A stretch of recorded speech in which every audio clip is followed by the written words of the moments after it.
11월 10일 백악관에서 트럼프 대통령의 기자회견이 있었습니다. 이번 기자회견은 신임 인도 대사와 남아시아 및 중앙아시아 특사 임명식과 함께 진행되었습니다.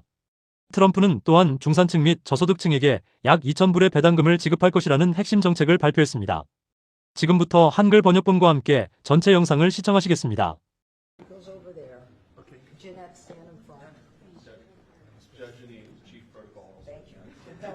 Don't tell Monica. She's a strong leader. She just made television. She's tough, sir. Okay. Thank you very much, everybody. It's an honor to be here for our friend Sergio Gore. Today we're thrilled to be in a swear-in for the next ambassador to India and special envoy to South and Central Asia, which is a big deal, and Sergio will handle it better than anybody could handle it. So I just want to congratulate Sergio. Come here a minute, Sergio.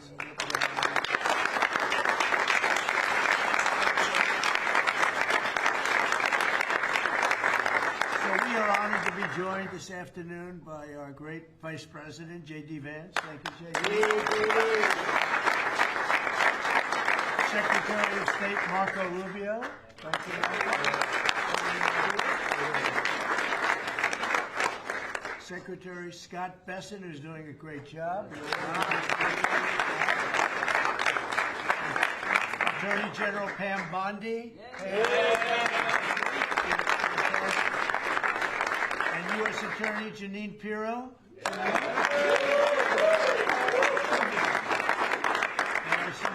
D.C. is a very safe place, Janine, right? Very safe place, and we got to keep it. Yes. Along with Senators Lindsey Graham, Jim Risch, Tommy Tuberville, and Katie Britt. And I will give you an exemption because, you know, they're supposed to be right now in the Senate. And if you guys want to sneak out, nobody will see you leaving. Do you want to do that, Lindsey, or do you want to stay for Okay, you sneak out anytime you want. Thank you. We don't want to screw up any votes, do we? Amen.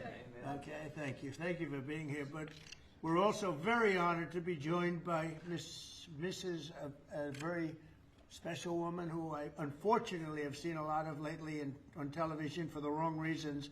A woman who is great, who Charlie said is the greatest of anybody he knew, best friends and best everything, Erica Kirk. So thank you very much.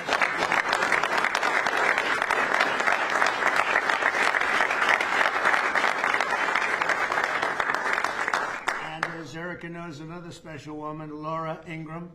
Where's Laura? She's here someplace. Thank you, Laura. And many other true American patriots, great people. 1 year ago, Sergio played a key role in helping us secure the most consequential presidential election victory in the history of our country. And from the day we won, he immediately began working to staff our new administration with the most talented team of any president. And we have had a great team. A couple of mistakes there, Sergio, but we won't mention them. They're gone. We got rid of them pretty quick. We found a couple we weren't thrilled with. We got them out of here. But as my director of office and presidential personnel from the early days of transition, Sergio's leadership was essential to fulfilling the historic mandate entrusted to us by the American people. And that's what we've done with the help. Here at the White House, we set new benchmarks for presidential staffing. Nobody's done it, I think, hopefully better, but certainly quicker. But I don't think anybody's done it better. We have great people, surrounded by the people that I really do love and like and respect. But we hired 4,000 appointees across every federal department in record time, including over 1,000 appointments on day one. So before we even got started, we had over 1,000 people working for us. Under Sergio's leadership, federal agencies and departments reached staffing levels of 95%, and it's faster than any administration in modern day history. And prior to his work on behalf of my 2024 campaign, Sergio had tremendous success as an entrepreneur in the publishing world. He even published my book, which went to #1. I was very happy because if it didn't, he wouldn't be here. But now I'm trusting Sergio to help strengthen one of our country's most important international relationships, and that's the strategic partnership with the Republic of India. It's a big deal. India is home to one of the world's oldest civilizations, the largest country in the world, actually, and it's got over 1.5 billion people. And we have a fantastic relationship with the Prime Minister, Modi, and Sergio has only enhanced that because he's become already friendly with the Prime Minister, knowing that Sergio is going to be the ambassador they would call constantly to say, let's get to know this man, and they like what they see. So I know you're going to have a great success over this. It's a very important relationship. But it's also the fastest growing middle class, and it's an important economic and strategic security partner in the Indo-Pacific region. It's an amazing country, actually. 1.5 billion people. China has 1.4 billion. Those are two big countries. As ambassador, Sergio will work to fortify our country's bond, promote investments in key U.S. industries and technologies, increase American energy exports, and expand our security cooperation. And, you know, we're making a deal with India, a much different deal than we had in the past. So right now they don't love me, but they'll love us again. We're getting a fair deal, just a fair trade deal. We had pretty unfair trade deals. They're very good negotiators, Sergio, so you have to take a look at that, if you would, please. But we're getting close, Scott. I think we're pretty close to doing a deal that's good for everybody, right? In the old days, do you think Biden would ask that question? I don't think so. He'd say, how are we doing with India? He didn't know about India. He didn't know a damn thing. But that's okay. We had him. Likewise, in Sergio's role as special envoy to South and Central Asia, he'll be a key emissary to a very important group of nations at the crossroads between East and West. And last week, I was honored to host the leaders of 5 Central Asian countries here in the White House, and Sergio will be helping with all of that. We had an amazing meeting the other night at the White House, and I'm confident that Sergio will do an outstanding job and make our country and all of his friends very proud. But I'm very proud of Sergio. I've known him for a long time, and he's a great guy. And most people love him. Some people don't like him so much. I'll be honest with you, Sergio. Some people, when they don't like Sergio, they don't like him. But when they like him more than anybody. But most of them really are the like category. And I just want to say that I think he's going to be an outstanding representative for the United States of America. And it's a big deal. Being the ambassador to India is a big deal. So, Sergio, congratulations. I know you're going to do a fantastic job. Thank you.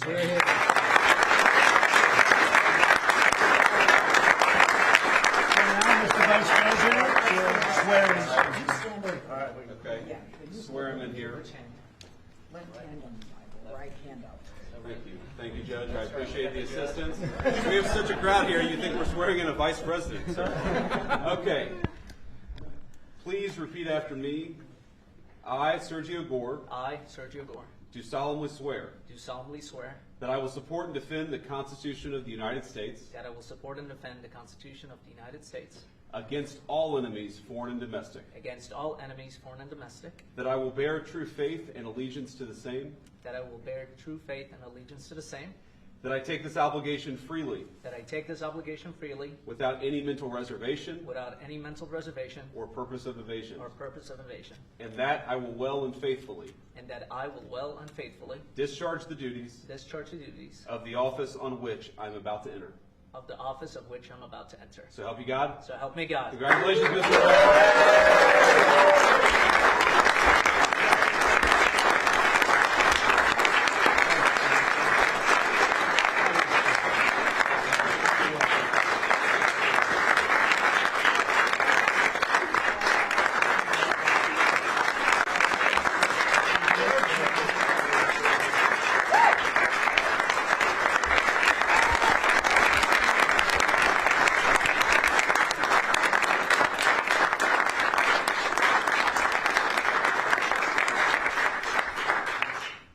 Mr. President, this is an honor of a lifetime. I want to thank first you, what you have done for this country before you came back in, the trouble that this country was facing. I mean, frankly, we were screwed.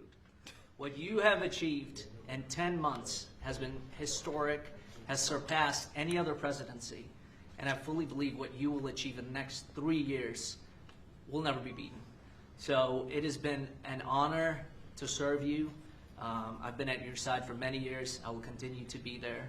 And it's just an incredible honor. And I look forward to enhancing the relationship between our two nations. But again, thank you for entrusting me with this position. And I look forward to doing a great job for you. Thank you very much, Sergio.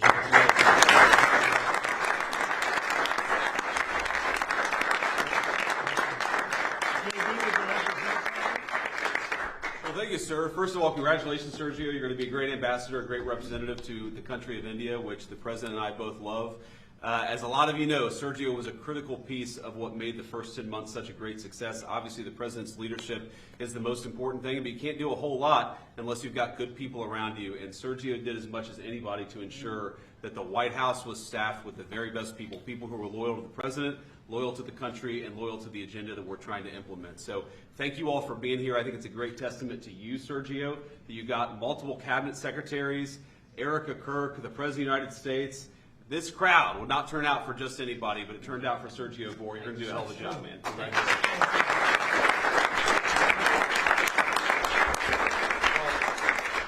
Just to echo what Sergio said, Mr. President, you've done a lot for this country, more than any other president has in such a short period of time.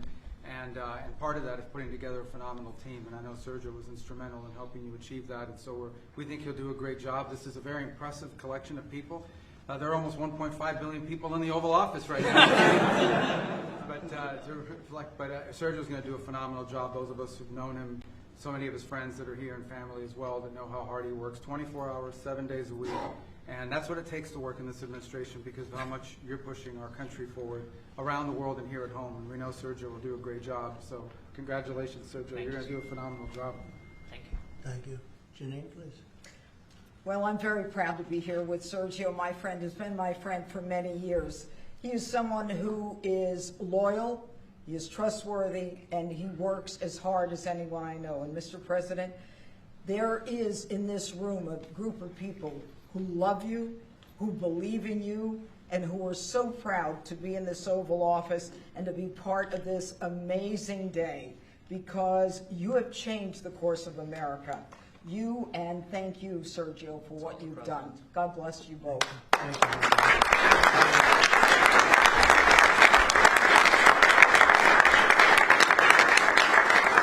Well, he was also very good friends with a guy named Charlie. We just knew him as Charlie, and his wife, who we love so much, is here with us. And maybe you know how close they were together. Maybe, Erica, you could say a couple of words, please. An honor to, sir.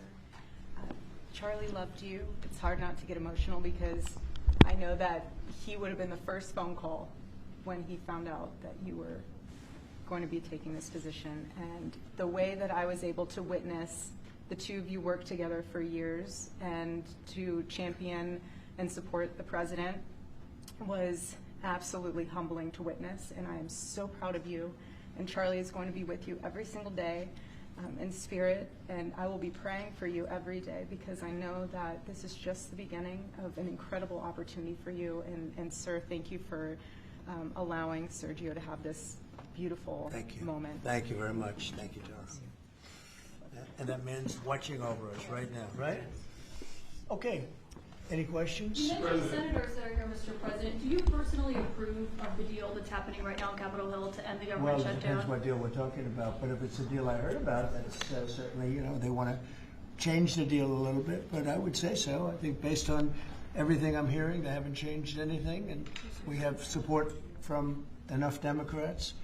And we're going to be opening up our country. It's too bad it was closed, but we'll be opening up our country very quickly. Mr. President, that deal does reverse the mass firings your administration put through during the shutdown. Did you sign off on that, and will you abide by that if this passes? Well, I will be. I'll abide by the deal. The deal is very good. We're not going to be giving $1.5 trillion to people that came in from jails and from, you know, the gangs and drug dealers and all of these others that they wanted to be given health care, which would have hurt our health care system. I hope that we're going to be able to have a health care where Lindsay and I were discussing it, Jim and I were discussing it, and Katie, we discussed it. We want a health care system where we pay the money to the people instead of the insurance companies. And I tell you, we're going to be working on that very hard over the next short period of time, where the people get the money. We're talking about trillions and trillions of dollars where the people get the money. Yes, please. The Syria president, sir, could you update us on your meeting? Did you come to any agreements? Say it? With the leader of Syria you had earlier, did you come to any agreements today? Well, I had an agreement with him. He's a very strong leader. He comes from a very tough place, and he's a tough guy. I liked him. I get along with him. The president, the new president of Syria. And we'll do everything we can to make Syria successful, because that's part of the Middle East. We have peace now in the Middle East, first time that anyone can remember that ever happening. And,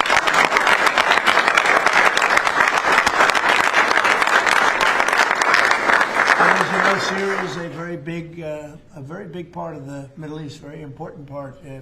If you look back at Syria for years, they had the doctors, the lawyers, they had so many of the great intellects. It's an amazing place with great people, and we want to see Syria be successful along with the rest of the Middle East. So I have confidence that he'll be able to do the job, absolutely. How close are you to a deal on a trade deal with India? Are you willing to consider lowering the current tariff rate? Well, right now the tariffs are very high on India because of the Russian oil, and they've stopped doing the Russian oil. It's been reduced very substantially. Yeah, we're going to be bringing the tariffs down. What kind of level are we talking about here? I mean, at some point we're going to be bringing them down. Without tariffs, this country would be in such trouble, as they were for many years. That's why we owe $38 trillion. And one of the things we're going to do, we're going to issue a dividend to our middle income people and lower income people of about $2,000. And we're going to use the remaining tariffs to lower our debt. We're going to be lowering our debt, which is a national security thing. So we're doing a lot of good work. And the numbers were reported so incorrectly. The real numbers are trillions of dollars have been taken in or gotten in terms of investment from the tariffs. And so if that were ever reversed, it would be a disaster. Frankly, it would be a national security problem for our country. And nobody thinks it's going to be reversed. I think we had a very good court case. As you know, it's before the Supreme Court right now. But if that were ever reversed, people are saying, oh, it's $1 billion. Some people said, oh, it's $2 billion. Well, that obviously we can handle very easily. But this is trillions of dollars we're talking about in terms of the tariff income and all the investment income that's come into our country. We have more than, I would say right now, more than $18 trillion. The biggest number ever is a tiny fraction of that for any country. China, the United States, the biggest number ever. If you look at the past administration, Biden, he did less than $1 trillion in 4 years. We're over 18 trillion. By the time my first year ends, we're going to have over $20 trillion of investment coming into the United States. It's unheard of. We have AI factories. We're leading China by a lot. We have cars and car plants coming in by more than we've ever had built before.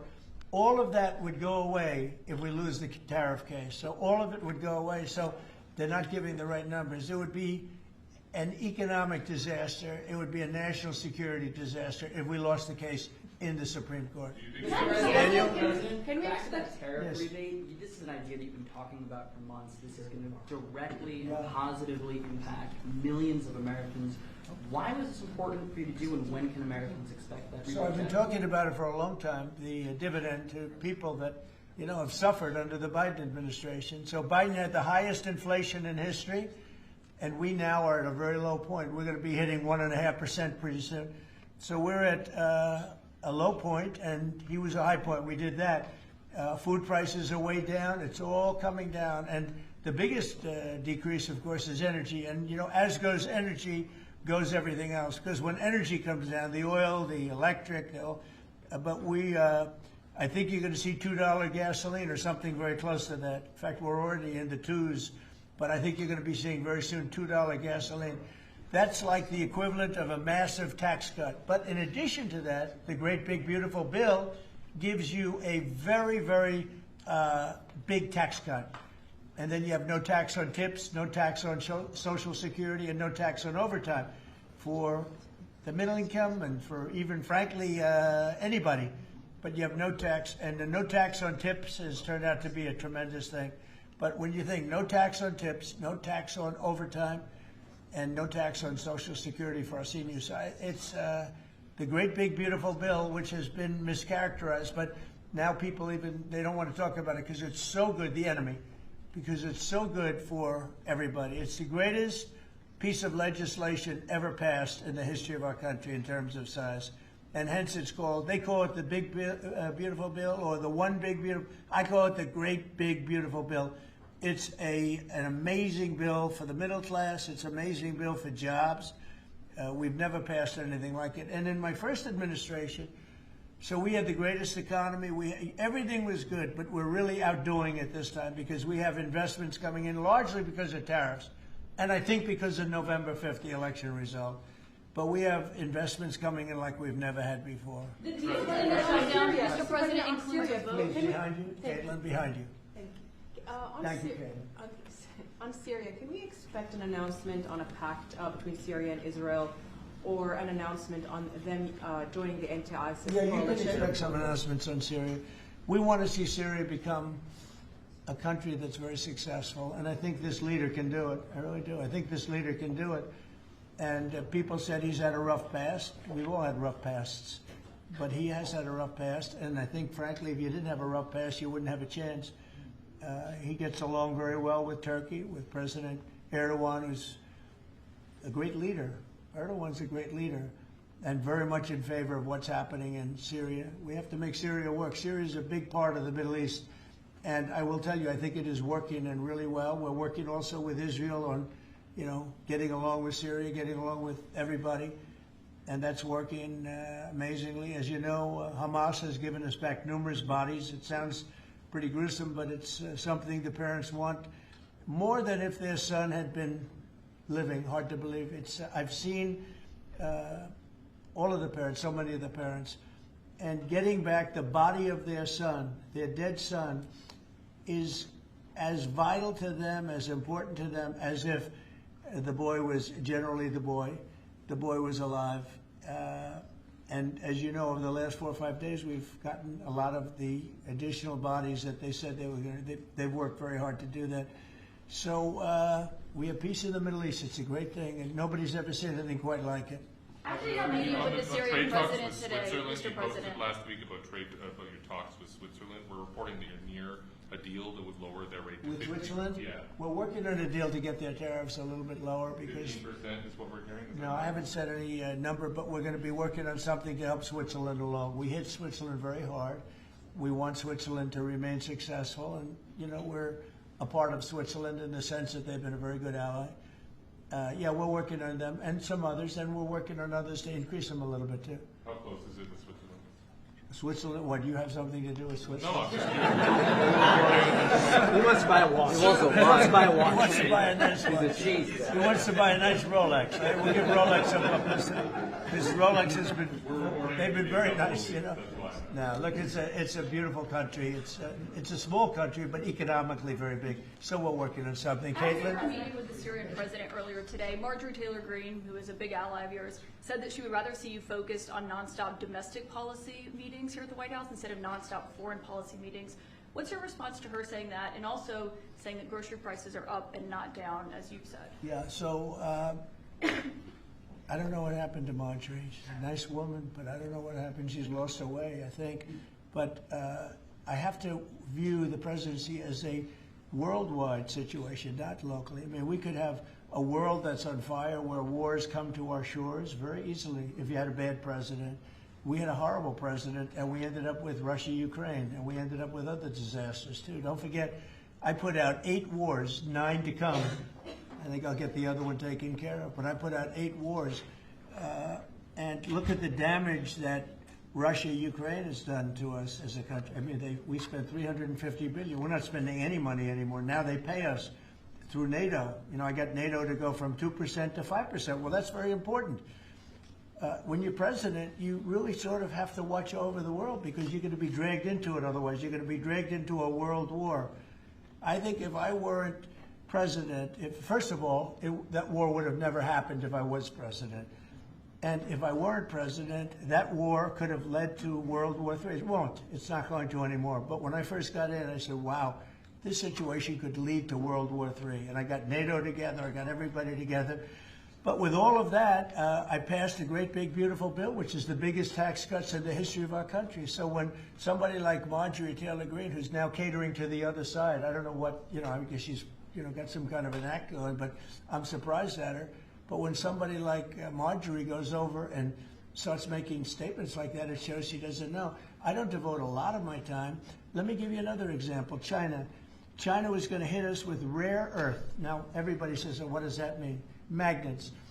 If China refused to give magnets, because they have a monopoly on magnets, because they were allowed to happen over a 32-year period, there wouldn't be a car made in the entire world. There wouldn't be a radio. There wouldn't be a television. There wouldn't be internet. There wouldn't be anything because magnets are such a part. Now, nobody knows what magnets are, and not overly sophisticated, but to build a magnet system would take 2 years. So if I weren't able to say to China, look, if you're going to do that to us, we're going to charge you 158% tariff. It was 100% on top of 58%. And China called up immediately and said, we will make peace. And we made peace. We made a great deal. We made an unbelievable deal. China's paying tariffs to the United States, not the United States paying tariffs to China, which has always been the way it was. Nobody can believe these deals. But so when somebody makes a statement about he's devoting time to the world, well, the world is the United States, because if the world's in trouble or if the world is ripping us off, you know, the world was ripping us off before I came here. Europe was getting massive tariffs. They were sending us 9-10 million cars a year. We were sending them none. They were not taking our agriculture. We were taking massive amounts of their. It was so unfair. Now we have a deal where $950 billion is coming into the United States because of me and because of tariffs. So if I don't do all these things, our country is doing very poorly.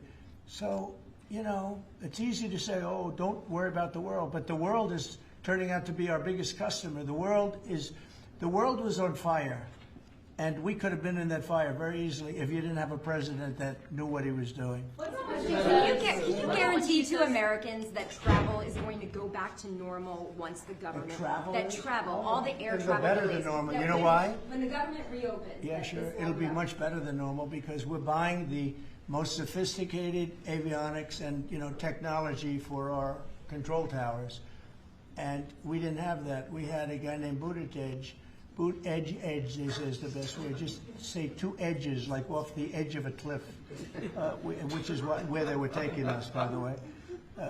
Edge was the Secretary of Transportation, and he spent billions of dollars trying to patch together our air traffic control system, which was a conglomeration of all different systems in all different cities. They had hundreds of companies working on it. And they were spending billions of dollars. And when they turned it on, it didn't work. It didn't even work a little bit. That's why you had a helicopter crashing into an airplane, that if we had a great system, bells and whistles would have started going off. So we are now in the process. We're in final bids of getting the finest system anywhere in the world. I've analyzed it. Sean Duffy has been working really hard on it, doing a fantastic job, by the way. And over the next 2 or 3 weeks, we'll be handing out the finest air traffic control system anywhere in the world. All the towers will be equipped. They were going copper wire into glass wire into other types of wire. And if you knew anything, you know copper wire doesn't work with glass. You know glass doesn't work with other substances. And they spent billions of dollars, and when they turned it on, nothing happened, okay? We're getting the most sophisticated, all brand new. Every control tower will have the same exact system. It'll be the most sophisticated system by far in the world. And what we've done is we've looked around other countries and we've taken the absolute best systems in every different form, because there are different. You have lots of different companies like IBM and Raytheon and a lot of great companies. They're all bidding, and we're going to pick the best one, and it'll get built relatively quickly. And we are going to have the greatest air traffic control system anywhere in the world. Thank you very much, everybody. Air traffic control. Thank you very much.